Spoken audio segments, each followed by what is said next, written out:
Greetings all. In this video I'm going to tell you what is right ascension and declination. Here's the thing, in a lot of my videos and any astrophotography video that you look at, we allude quite a bit to right ascension and declination, and there's a good chance that you might get a little bit lost or not completely know what we're talking about when we use those terms. I want to make sure that that's no longer the case. If you are an astronomer or an astrophotographer, an astrophysicist, or something to do with space in your professional life, you probably know already what right ascension and declination are. But if you're none of those things, then there's a really good chance that you don't know what right ascension and declination is. And that's okay. Now, in a nutshell, right ascension and declination, all it is a grid system in the sky to locate a target. Okay, we're going to start with right ascension. I'm going to tell you what right ascension is. I hope you don't mind if I use my memory jogger. Alright, here it is. Right ascension is the angular distance of a particular point measured along the celestial equator from the sun at the vernal equinox to the hour circle of the point in question above the earth. Alright, that's right ascension. So now that we've covered that, let's move on to declination. No, I'm just kidding. Just kidding. Here's the deal.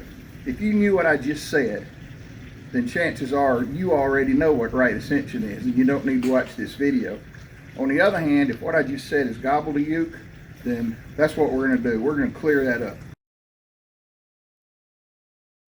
Now, I need to tell you up front that the definition that I give you of right ascension and declination is probably not one that you're going to read about in the encyclopedia. In a lot of cases, things are not what they seem like. So right ascension and declination, when I give you the scientific explanation, it's not going to mean a lot to you, and that's okay.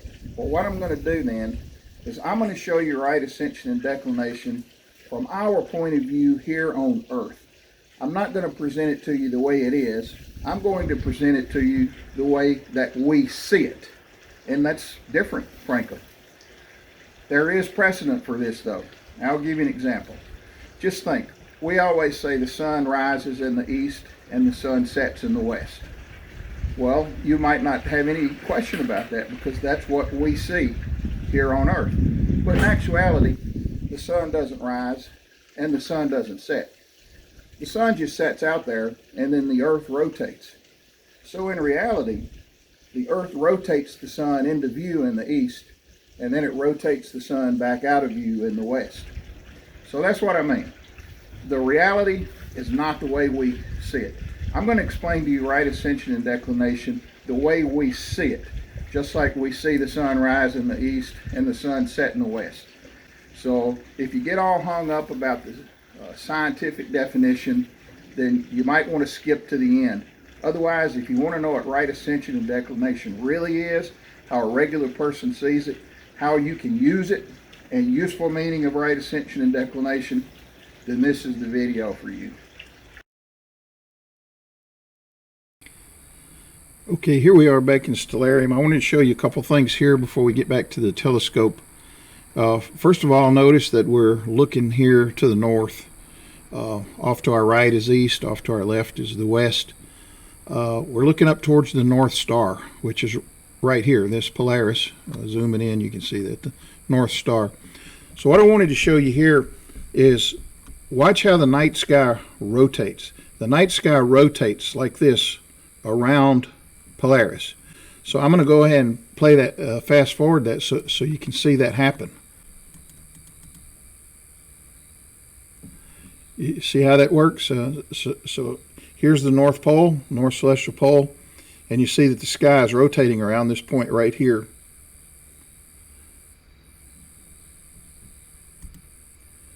We can let it run, and it will do that all day and all night long. It just sits there and rotates. Of course, we know the sky is not really rotating. The Earth is, but that's what it looks like to us. All right, enough of that. So you see how the night sky rotates counterclockwise around Polaris, with Polaris as the center. That's what I wanted to show you here. Okay, now that you're familiar with the night sky, Polaris here, and how the sky rotates around it, I'm going to go ahead and show you right ascension and declination, what it looks like here on Stellarium. All right, so this is the grid. This is the celestial coordinate grid of right ascension and declination. So notice we talked about that we have our starting point, which is the North Celestial Pole here on Polaris. Now let me show you something. If I zoom in really close, you see that Polaris is not exactly at the North Celestial Pole. It's close. And if I fast forward this, you see that Polaris actually rotates around the celestial pole, which is right here. But as far as our eye can tell, and for general purposes, I'm going to refer to Polaris as the North Celestial Pole. Here's the celestial grid. Looking up to the north, we got east off here to the right, west off here to the left, looking up here at Polaris. I told you that you have to have a starting point, and that's Polaris. And from the starting point, with a distance and a direction, we can then identify any point out there in the night sky. So let's take a look at that. You see this line running off out of here? That's a direction out of the North Pole. This line running here is another direction out of the North Pole. This line running off like here is yet another direction out of the North Pole. So any direction we depart Polaris from, you see, is defined by one of these lines out here. Well, what those direction lines are is right ascension. That's all right ascension is. It's the direction out of Polaris. So you leave Polaris headed off to the east. Well, you're going along this right ascension line right here. At this particular time, it happens to be 11 hours. Now, what I'm going to do is I'm going to adjust the night sky. I'm going to back it up some so that we put the 0 hour line running straight up. And I want you to know that as the sky moves, our right ascension lines rotate with the sky. So the same line is not the same one that's always sticking up out of Polaris. Let me show you what I'm talking about. I'm going to rotate it backwards so that we get the 0 hour line. That's this one right here. We're going to run that one right up the top here.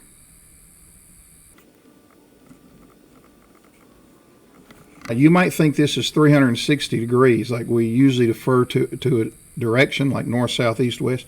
But right ascension is not in degrees, it's in hours. So here's the 0 hour line. Come on around a little bit here to the right, and leaving out this direction is the 1 hour right ascension line. Leaving out going this direction, the 6 hour right ascension line.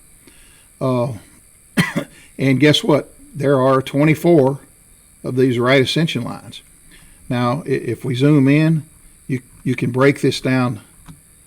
See, there it goes into a lot more than just 24. But we'll talk about 24. In fact, it's measured by hours. Here's 1 hour right here. And then in between there, you got minutes. And then in between there, you got seconds. So right ascension is measured by hours, minutes, seconds. And all it is shows you the direction out of Polaris.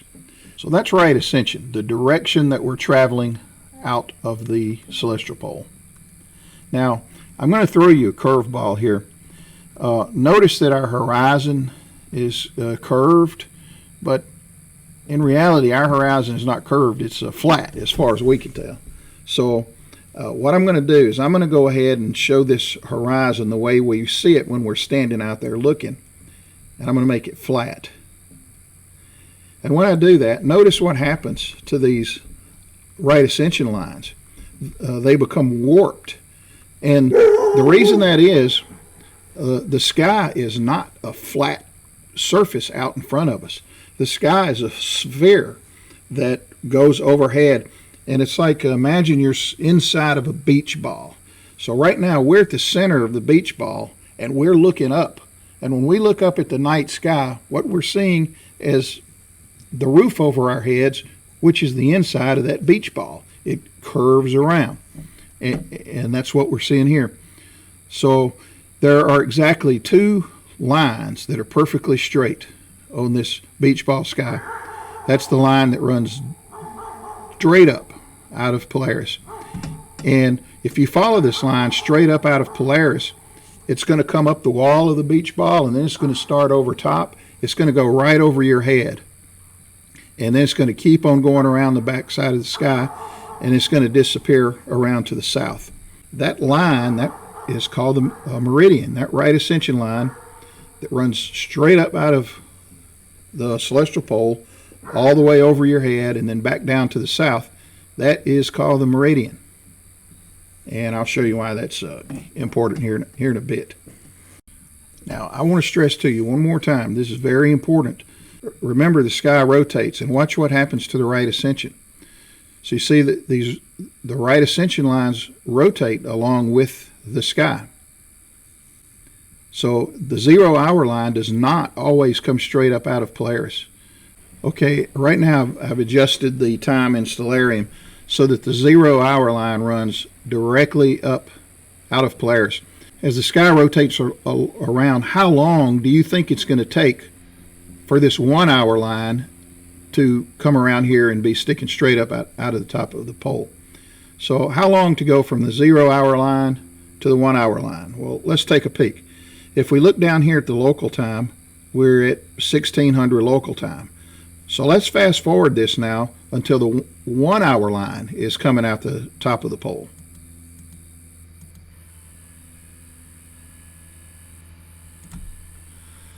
All right, right there, the 1 hour line sticking up at the top of the pole, and what's our time?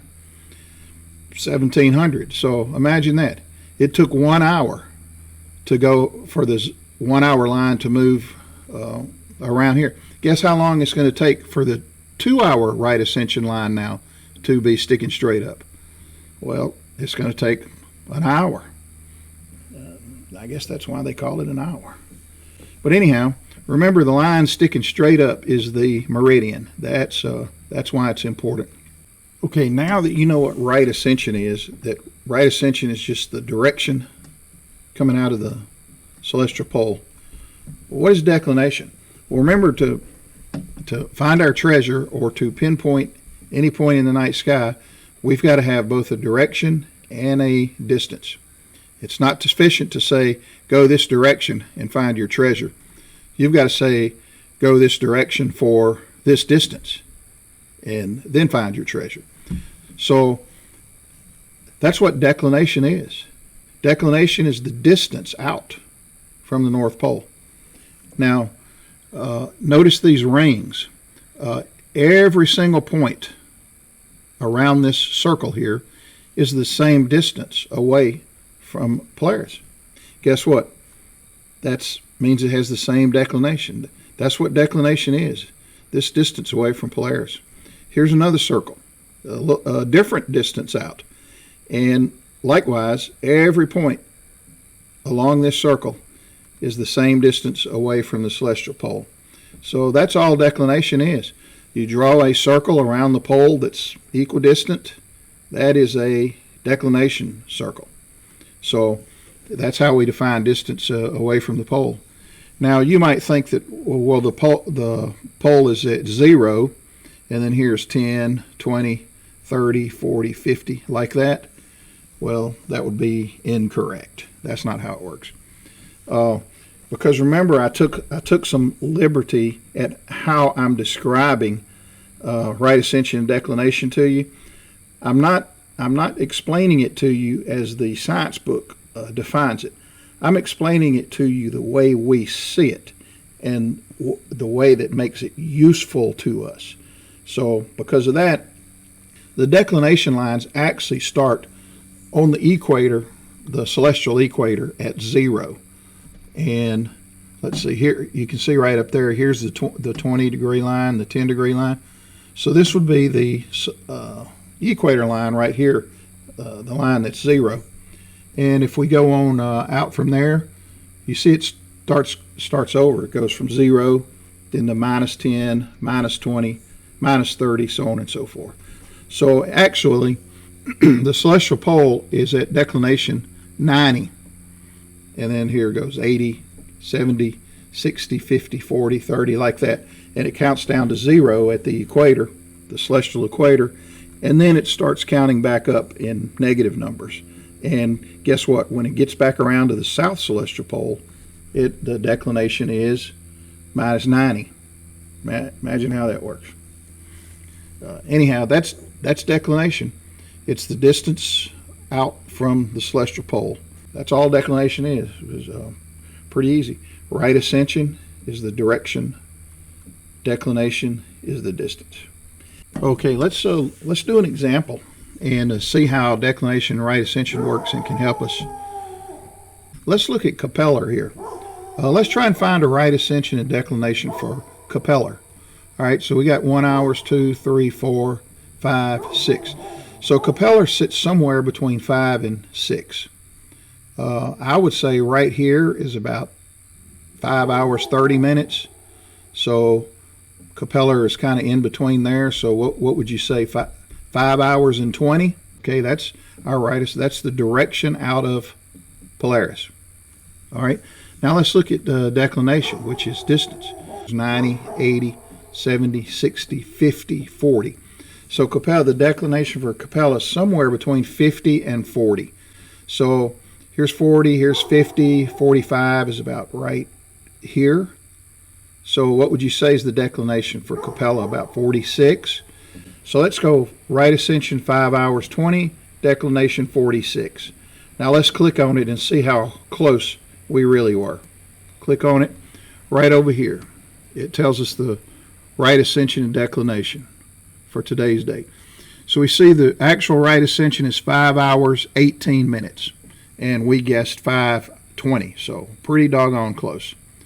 You see the declination is 46:01, so we were pretty dead on with the declination. So you see how that works. 5 hours 18 minutes, that's the direction. 46, that is the distance. Right ascension, declination. Let's do that a little bit backwards. All right, I'm going to say go and find me the target that sits at right ascension 1838 and declination 3848. So let's start with 1838. So here's the 0 hour line. So we already know that 18 is going to be around this way. There's 19, 18. So here's 18, here's 19. 1838 is about a little over halfway. So something out this direction right here. You see how that works? 1838. Here's our direction. Now let's go for the distance. The distance I told you look for is 3848. So we know it's out this direction. So let's start counting declination. Here's 80, 70, 60, 50, 40. Here's 30. So 38 is going to be right around this distance. So we know we're looking at this direction, this distance. I would say that target then is Vega. Let's click on it and see if that's correct. There it is, 1837 and 3848. So that's how we now take a right ascension and a declination and locate a target. Now, one final thing I'll tell you, you don't need to memorize where these right ascension lines run. You can if you want to. Notice right here sets Cassiopeia, and that 0 hour right ascension line or 24 hour right ascension line runs just right past that star in Cassiopeia. Let's see, what star is that? Calf. So if you want an easy one to remember, the 0 right ascension line runs right past Calf, right past that star in Cassiopeia. Okay, I told you we'd do an exercise in the night sky with the telescope and show you how the telescope moves around the sky using right ascension and declination. Now, the pictures that it takes are going to be nothing to look at, but that's okay. All we're interested in is the plate solve position that it shows us on the map on Stellarium. So don't worry about how the pictures look. What we're interested in is plate solving and finding the direction, the position the scope is pointed. We've been talking about Capella, so let's go ahead and start with Capella. Now notice that the meridian runs straight up out of here. So right now the 6 hour line is the meridian, and you see that Capella just crossed the meridian to the west. So what we'll do is we'll stick with everything on the west side of the meridian, just so we don't do a flip. So what we're going to do now, we're pointed right here. We're going to take our telescope and point it up here to Capella. Now, there are many ways you can do this, but I'm going to do it the easy way and use point craft and plate solve, because that's not the object of this exercise. The exercise begins after we get to Capella. So stars, Capella, right there. Okay, our telescope is pointed at Capella. There it is. You can see a picture of it right there. And here is the approximate right ascension and declination that the scope is pointed to. But if we want to see a picture of what that looks like, we're going to go sync, and it's going to send it to Stellarium. So let's go take a look in Stellarium. So there we are, pointed right at Capella, just like we thought we were. Let's back this out and take a big picture look. Now let's make this look like we talked about before. All right, so we're pointed here at Capella. What I'm going to do is I am going to manually move the telescope, and I will not change the declination. The declination will remain the same. I am only going to move the right ascension axis. So let's do that. Let's move the scope in right ascension only, leaving the declination the same, and we'll see where the scope winds up at. All right, so here's right ascension. So you see we're moving the scope only in right ascension. We're not changing the declination at all. Moving only the right ascension. All right, let's stop it right there. Now what we'll do is we will take a picture of the night sky. The telescope is pointed out at the night sky somewhere. We don't know where. We're going to take a picture and see where we're at now. All right, so take a picture. Exposure started. And this is where we're pointing at right now after moving the scope in right ascension. Let's solve this picture. Image solved. And let's show it in Stellarium. We'll sync them out too. All right, so here's where we're pointed right now. And you might say, why is that important? Well, let's back this out.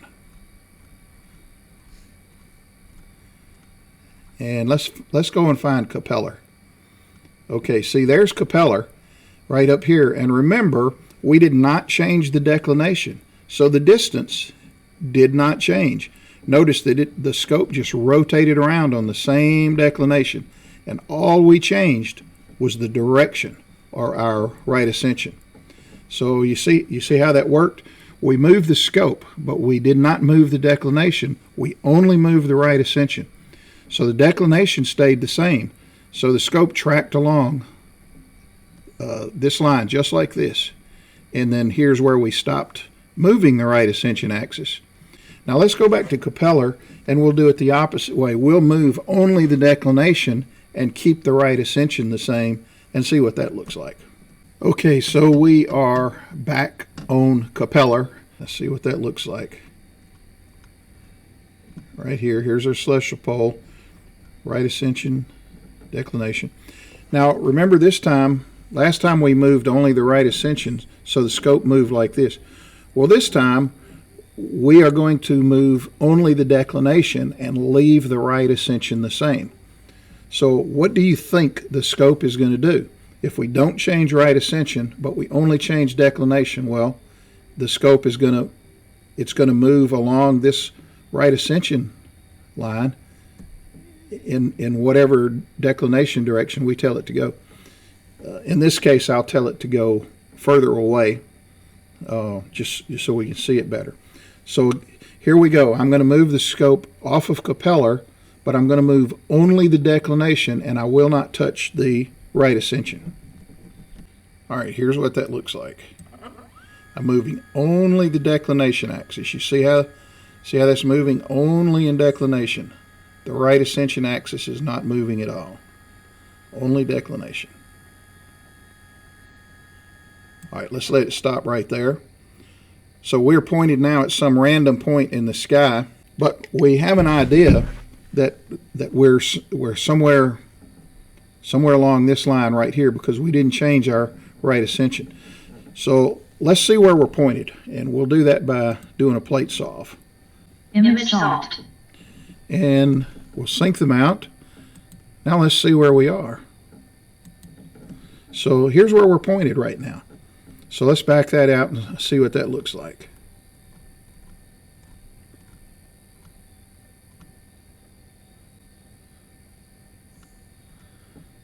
All right, so we're right out here. We're almost on the we're somewhere in Orion. All right, so notice then, well, we're right here. Here's our North Celestial Pole right back here. And out from the North Celestial Pole down that right ascension line, there's Capella, and we just kept going right out that same right ascension line. And because all we moved was declination.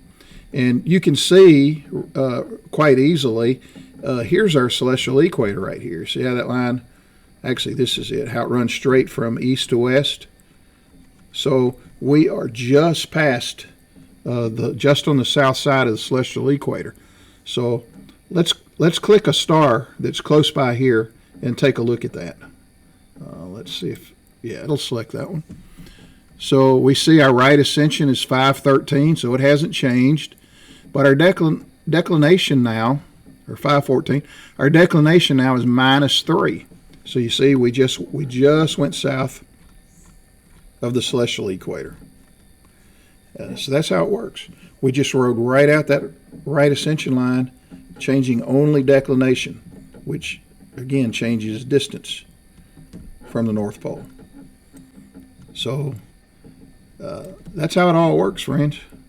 That's how you do it. That's right ascension, declination.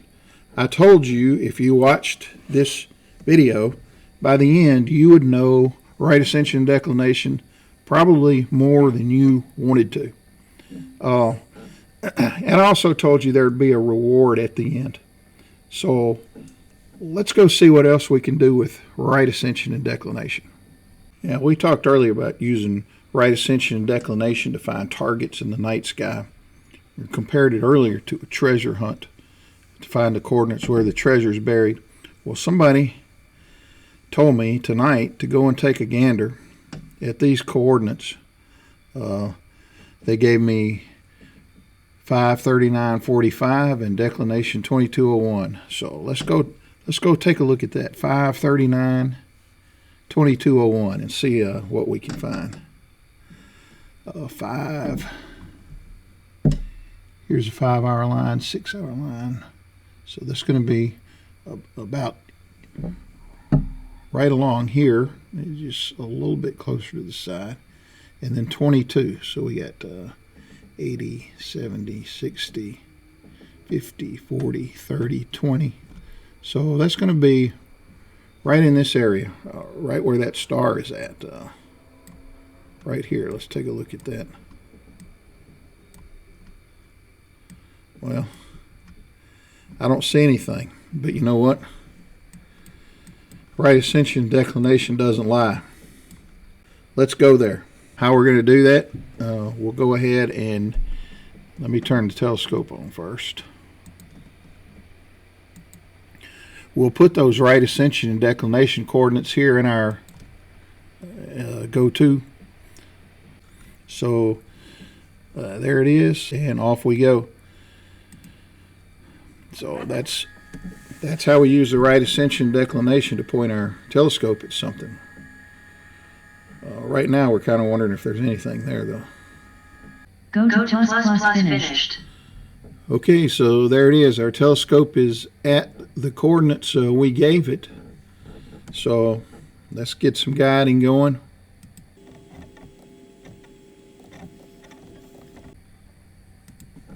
And we will take a picture. Filter change. Filter change. Exposure started. All right, it's going to take 10 minutes, so I will be back with you to watch our picture come in and see what we may have found. All right, here comes our treasure in about 5 seconds. See if see what it's Exposure going to be. finished. Like. Finished. Dithering Dithering started. started. How about that?